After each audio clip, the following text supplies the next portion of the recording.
Assalamualaikum teman-teman. Perkenalkan, nama saya Siti Sarah Lubis, NIM 2105002, Prodi Manajemen Dakwah. Pada kesempatan kali ini, saya akan membawakan materi tentang konsep dasar asuransi. Konsep dasar asuransi. Asuransi disebut pula dengan tafakul, ta'min, atau tadomun, yaitu suatu usaha saling melindungi dan tolong-menolong di antara sejumlah orang melalui investasi dalam bentuk aset atau tabarruk melalui akad sesuai dengan syariah. Namun, ada pendapat lain yang dikemukakan oleh Fakhruddin. Yang dimaksud dengan asuransi adalah suatu perjanjian keberuntungan. Jadi, yang dimaksud dengan asuransi adalah suatu persetujuan di mana pihak yang meminjam berjanji kepada pihak yang dipinjam untuk menerima sejumlah uang premi sebagai pengganti kerugian yang mungkin akan diderita oleh yang dijamin karena akibat dari suatu peristiwa yang belum jelas akan terjadi. Kemudian, landasan hukum asuransi. Dalil yang menjadi landasan hukum asuransi syariah terdapat dalam firman Allah Quran Surah Al-Hasyr ayat 18 yang berbunyi A'udzubillahi minasyaitonirrajim Bismillahirrahmanirrahim Ya ayyuhalladzina amanu taqullaha wal tasur nafsum ma qaddamat lighad wattaqullaha innallaha khabirum bima ta'malun, yang artinya, wahai orang-orang yang beriman, bertakwalah kepada Allah dan hendaklah setiap diri memperhatikan apa yang telah diperbuatnya untuk hari esok atau akhirat, dan bertakwalah kepada Allah, sesungguhnya Allah Maha mengetahui apa yang kamu kerjakan. Quran Surah Al-Hasyr ayat 18. Macam-macam asuransi. Menurut Fakhruddin menyebutkan macam-macam asuransi. Yang pertama yaitu asuransi timbal balik. Asuransi timbal balik merupakan asuransi beberapa orang memberikan iuran tertentu yang dikumpulkan dengan maksud meringankan atau melepaskan beban seseorang dari saat mereka mendapat kecelakaan. Kemudian asuransi yang kedua yaitu asuransi dagang.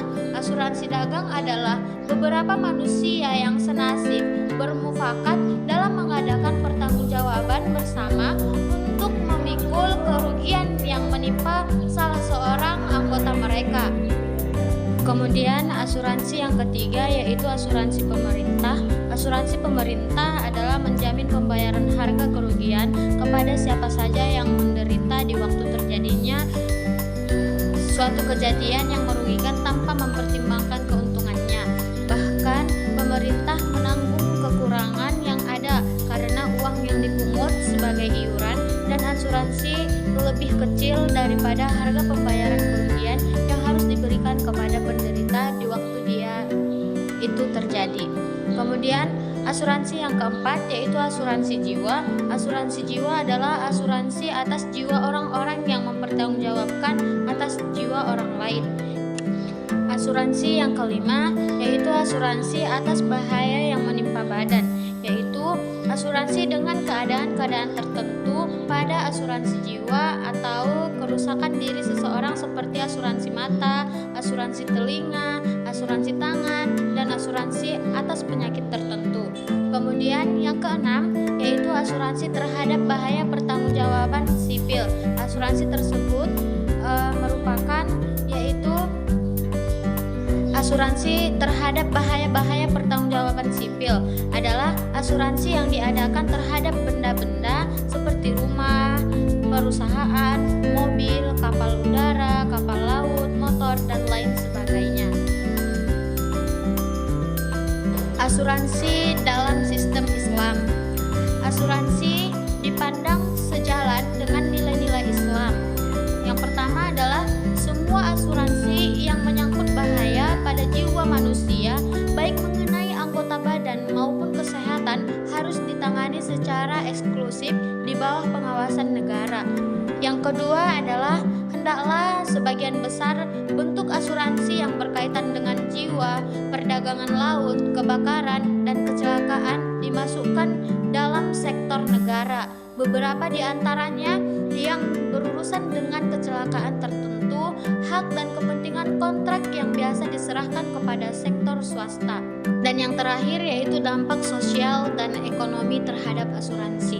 Kegiatan asuransi merupakan usaha sosial dan ekonomi dalam perlindungan terhadap bahaya yang menimpa pada kekayaan manusia, bahkan pada jiwa manusia, baik mengenai anggota badan maupun kesehatan.